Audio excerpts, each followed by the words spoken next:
Hey everyone, welcome back to the English Leap podcast, your English podcast for real conversation practice and easy English in daily life. Yes, the place where we turn everyday awkward moments into confident English. I'm Anna. And I'm Jake. Great to have you with us today. So Jake, tell me honestly, have you ever apologized in English and it just came out weird? Oh, absolutely. Once I bumped into someone at the airport and instead of just saying sorry, I somehow said, "I am so much sorry. Please forgive my body." Please forgive my body. That's incredible. Honestly, the poor guy just looked confused and walked away. That's exactly why today's episode exists. Yes, today we're talking about how to apologize in English without sounding weird, overly dramatic, or oddly formal for the situation. This is such an important everyday skill because apologies happen constantly. Bumping into someone, being late, making a small work mistake, forgetting to reply to a message. Exactly, and getting the tone right really matters. Too casual, and it might sound like you don't care. Too formal or dramatic, and it can sound strange, or even a little funny, like Jake's airport moment. Forever remembered. Okay, so today we'll give you the right phrases for small mistakes, bigger mistakes, and everything in between, so your apologies always sound natural and appropriate. Quick favor before we start, if you're enjoying this podcast, please like this episode, subscribe, and share it with someone learning English. And comment below your funniest apology gone wrong moment. We'd genuinely love to hear it, and yes, we will probably laugh with you, not at you. All right, let's get into it. Okay, let's start by understanding why this specific topic trips up so many learners. Great question. Reason 1. Direct translation from your first language. Many learners translate apology phrases word for word, which sometimes creates sentences that are grammatically fine but sound unnatural to native ears. True, like my forgive my body moment. Grammatically understandable, but just not how anyone actually talks. Exactly. Reason 2, not knowing the right level of formality. A simple sorry works for bumping into someone, but might feel too small for a serious mistake. And a big formal apology can feel strange for something tiny. Reason 3, cultural differences in how apologies are expressed. Some cultures apologize very often, even for small things, while others reserve apologies mainly for serious situations, which can create confusion or mismatched expectations. True. And reason 4, fear of sounding weak or overly guilty. Some learners avoid apologizing clearly because they're worried it makes them look bad, so they either avoid it completely or over-explain nervously. Great breakdown. The good news is, once you learn the right structure and a few flexible phrases, apologizing in English becomes really simple and honestly a great way to build trust and warmth in relationships. Beautifully said. Let's build that structure now. Okay, let's build a simple, reliable structure you can use for almost any apology, big or small. Step 1. The apology itself. I'm sorry. I apologize. My apologies. Step 2. Naming what happened briefly and honestly. I'm sorry I was late. I'm sorry for the confusion. I apologize for missing the meeting. Step 3, optional but powerful, a brief explanation, without over-explaining or making excuses. I'm sorry I was late. Traffic was really bad today. Step 4, also optional but great for bigger mistakes, what you'll do differently or how you'll fix it. I'm sorry about the mix-up. I'll make sure it doesn't happen again. I'm sorry I forgot. Let me reschedule right now. Let's build a full example. I'm really sorry I'm late. The bus was delayed. I'll make sure to leave earlier next time. Perfect, clear, natural, and not overly dramatic. Notice it doesn't need to be long to sound sincere. Exactly, and that's such an important lesson today. A short, clear apology is almost always better than a long, over-explained one. Great point. Now let's talk about matching the right level of apology to the right situation. Okay, this is really the heart of today's episode, choosing the right size of apology for the mistake. Great framing. Let's start with small, everyday situations. Bumping into someone, interrupting, minor mix-ups. For these, simple, quick phrases work perfectly. Sorry, oops, sorry about that. Excuse me, sorry, my bad. Sorry, go ahead. These are short, light, and completely appropriate for small moments. Notice my bad is very casual, great with friends or informal settings, but probably too casual for a formal work apology. Good distinction. Now let's move to medium situations. Being a bit late, forgetting something small, a minor work mistake. For these, a slightly fuller sentence works well. I'm sorry I'm a few minutes late. Sorry, I completely forgot to reply to your message. I'm sorry about that. I'll fix it right away. Great examples. Clear, honest, still fairly brief, but with a touch more explanation than the tiny quick apologies. Now let's move to bigger situations. A serious mistake, hurting someone's feelings, a significant professional error. For these, a fuller, more thoughtful apology structure works best, following all 4 steps we mentioned earlier: apology, what happened, brief explanation, and what you'll do next. Let's build an example. I'm really sorry about what happened at the meeting yesterday. I shouldn't have interrupted you like that. It wasn't fair to you. I'll be more mindful about that going forward. Beautifully exampled. Notice it takes real responsibility, no excuses, no blaming anyone else, and it offers a clear path forward. Great point. And that leads us perfectly into our next section, the language of taking responsibility. Okay, this next skill is really important. Apologizing well means owning the mistake clearly without it turning into a long, nervous explanation. True. Over-explaining can actually make an apology feel less sincere, almost like you're trying to justify yourself more than actually apologize. Let's cover useful phrases for taking clear responsibility. That was my mistake. I should have. I shouldn't have. You're right, I didn't handle that well. Great phrases. Let's build examples. That was my mistake. I should have double-checked the numbers before sending the report. I shouldn't have raised my voice earlier. I'm sorry. Notice, these phrases are direct and honest without a long list of excuses attached. Right. And here's a useful tip. If you do want to give context, keep it to one short sentence and make sure it comes across as context, not as an excuse. I'm sorry I missed the call. I was dealing with a family emergency. Sounds like honest context. I'm sorry I missed the call, but honestly, nobody told me the time changed and the calendar invite was confusing anyway. Sounds like blame shifting. Great distinction, listeners. One honest sentence of context feels sincere. Several defensive sentences can feel like you're avoiding responsibility. Beautifully explained. Let's also cover phrases for accepting feedback gracefully after apologizing, since sometimes the other person responds with more explanation of how they felt. Useful phrases.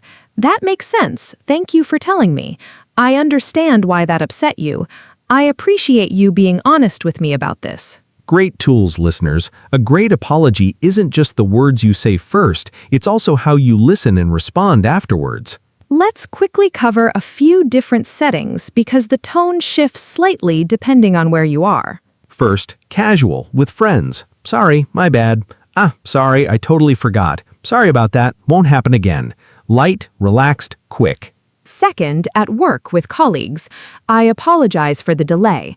Sorry about the confusion. I'll clarify that right away. I take full responsibility for the error. Third, in writing, like an email. I apologize for the inconvenience. I'm sorry for any confusion this may have caused. Please accept my apologies for the delay.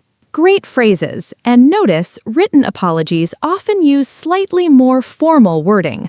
Please accept my apologies, which would feel a bit stiff if said out loud casually, but works perfectly in an email. Fourth, apologizing to a stranger, like bumping into someone on the street. Sorry. Oh, excuse me, sorry about that. Quick, polite, no need for anything more. Fifth, apologizing to someone you care about, a partner, close friend, or family member. I'm really sorry. I didn't mean to hurt you. I feel terrible about what I said. I'm sorry. I really am sorry. Can we talk about it? Great range, listeners. Same core skill, but the wording naturally shifts a little depending on the relationship and setting.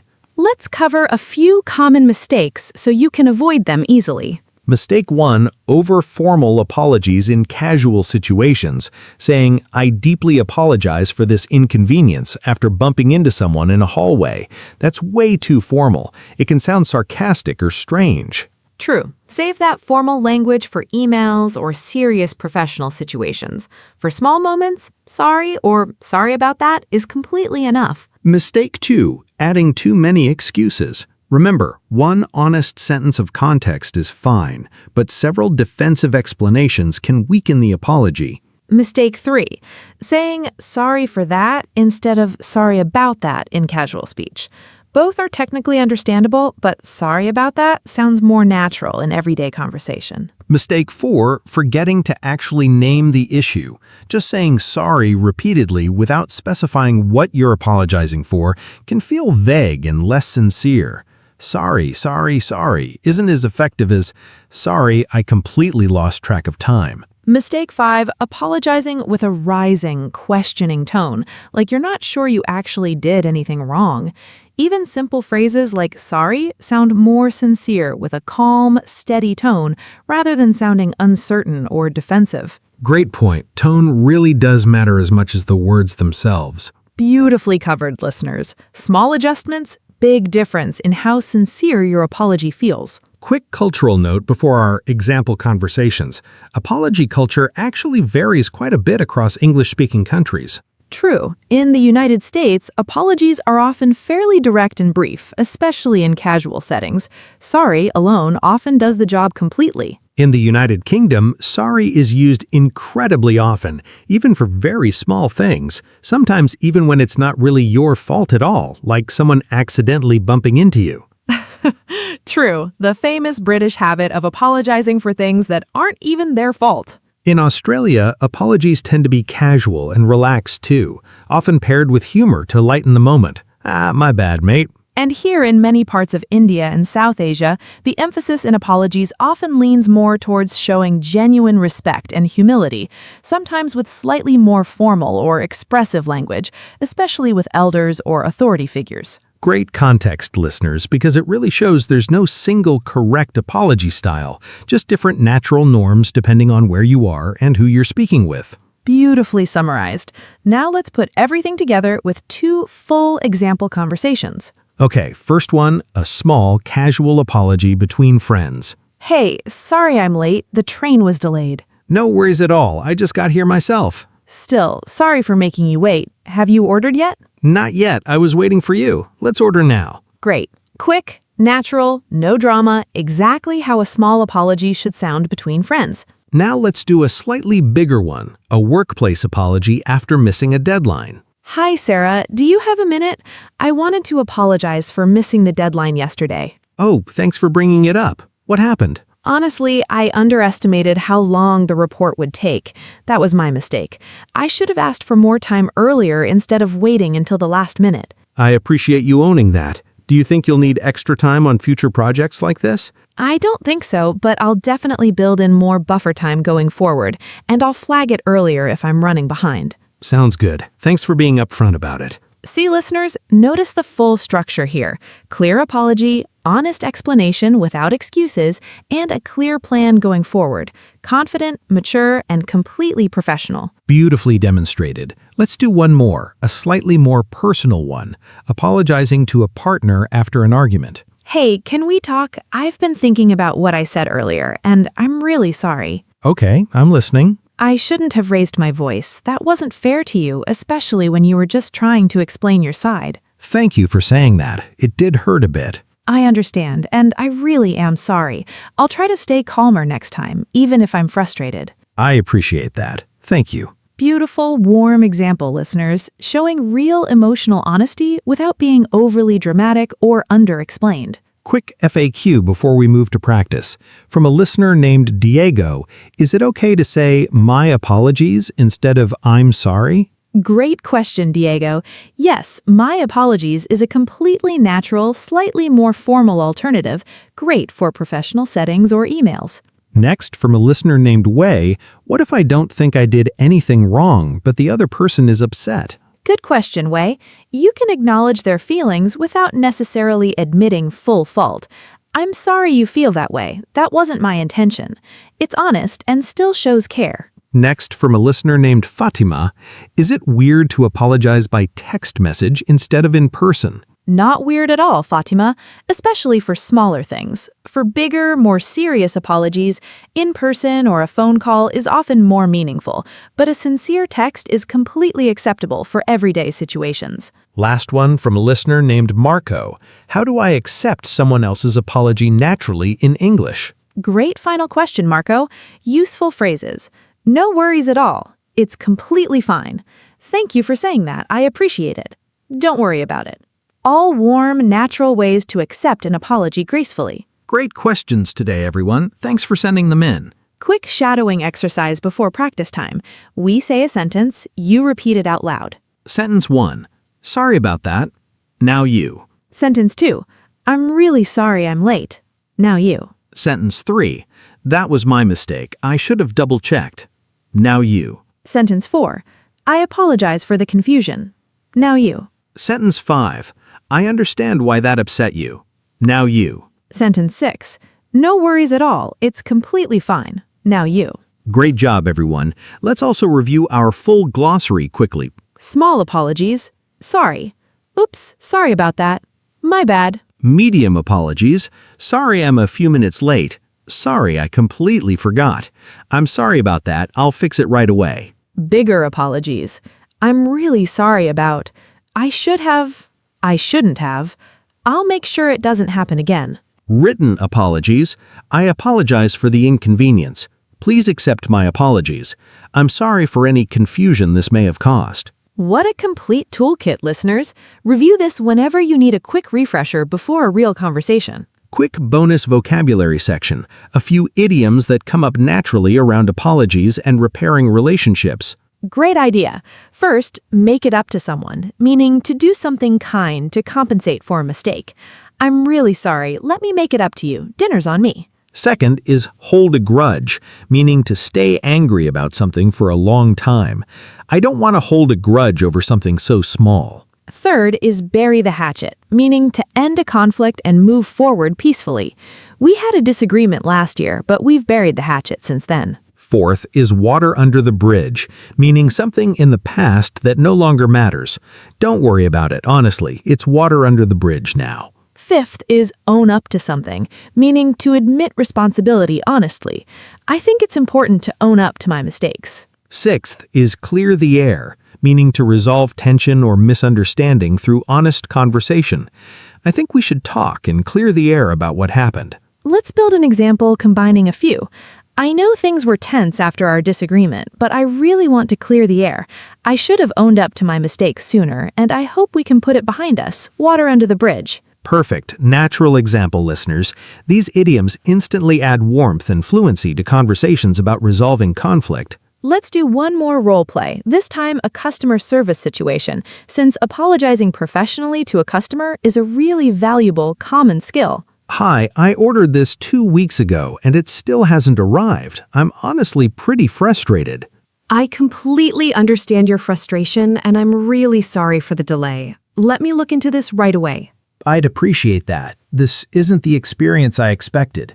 You're absolutely right, and I apologize for that. It looks like there was an issue with our shipping partner. I'll send out a replacement today, and I'll also refund your shipping cost for the inconvenience. Okay, that sounds fair. Thank you for handling it. Of course. And again, I'm sorry for the trouble. Is there anything else I can help you with today? No, that's all. Thanks for your help.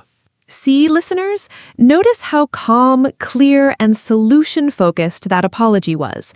No defensiveness, no excessive excuses, just acknowledgement, ownership, and a real solution. Beautifully demonstrated. And honestly, this exact structure works perfectly for any customer-facing or professional apology situation. One more important piece before we move on. Tone. The exact same words can sound sincere or sarcastic depending purely on how you say them. True. So let's cover a few quick delivery tips. First, avoid rushing your apology. Saying sorry quickly can actually sound dismissive, even if you don't mean it that way. Right. Slow down slightly and let the words land clearly. "I'm sorry," said calmly and clearly, sounds far more genuine than the same words rushed out nervously. Second, maintain a steady, warm tone rather than a flat or overly dramatic one. You don't need to sound devastated for a small mistake, and you don't need to sound casual for a serious one. Third, pause briefly after apologizing, giving the other person space to respond rather than immediately jumping into more explanation or changing the subject quickly. Great tip. That pause actually shows confidence and sincerity rather than nervous energy trying to escape the moment. Fourth, light eye contact, if it's in person, shows genuine engagement, similarly to what we discussed in our shyness episode. Great connection there. Overall, remember, sincerity comes through calm, clear delivery, not through extra words or dramatic emotion. Beautifully summarized. Okay, let's answer 2 more listener questions before practice time. From a listener named Grace, what if the other person doesn't accept my apology? Great honest question, Grace. Sometimes that happens, and it's okay. You can simply say, "I understand. I just wanted you to know I'm genuinely sorry." You've done your part sincerely, and you can't control the other person's response. True. An apology is about taking responsibility, not necessarily guaranteeing forgiveness on a specific timeline. From a listener named Ibrahim, is it okay to apologize for something that wasn't really my fault, just to keep the peace? Interesting question, Ibrahim. It's generally better to acknowledge feelings honestly rather than falsely claim fault. A phrase like, "I'm sorry this situation happened, even though it wasn't really anyone's fault," can express care without dishonestly taking blame. Great distinction, and a really healthy way to balance kindness with honesty. Beautifully answered. Okay, now let's move to practice time. Okay, listeners, let's practice. Speak your answers out loud, not just in your head. First, apologize for bumping into someone using a quick, casual phrase. Second, apologize for being late to a meeting using our medium-level structure. Third, apologize for a bigger mistake using all 4 steps: apology, what happened, brief explanation, next steps. Fourth, practice accepting an apology naturally using one of today's phrases. Fifth, write one short apology email in your head or out loud using formal written language. Great job, everyone. Comment below with one apology phrase you're going to start using this week. Quick recap. First, we learned the basic 4-step apology structure: apology, what happened, brief explanation, and next steps. Second, we learned how to match the size of your apology to the size of the situation, small, medium, or big. Third, we practiced taking responsibility clearly without over-explaining or making excuses. Fourth, we covered apologizing in different settings: casual, work, writing, strangers, and close relationships. Fifth, we avoided common mistakes like over-formal apologies for small moments or too many excuses for bigger ones. Sixth, we explored cultural notes on how apology styles shift across English-speaking countries.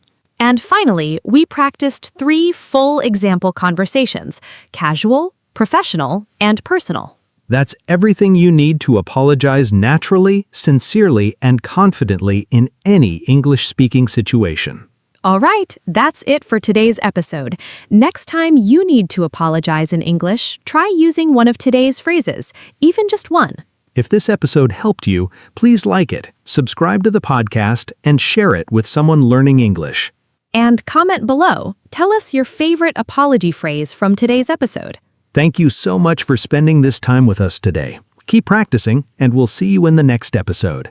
Take care, everyone, and remember, a good apology never needs to be complicated. Bye for now. Bye, everyone.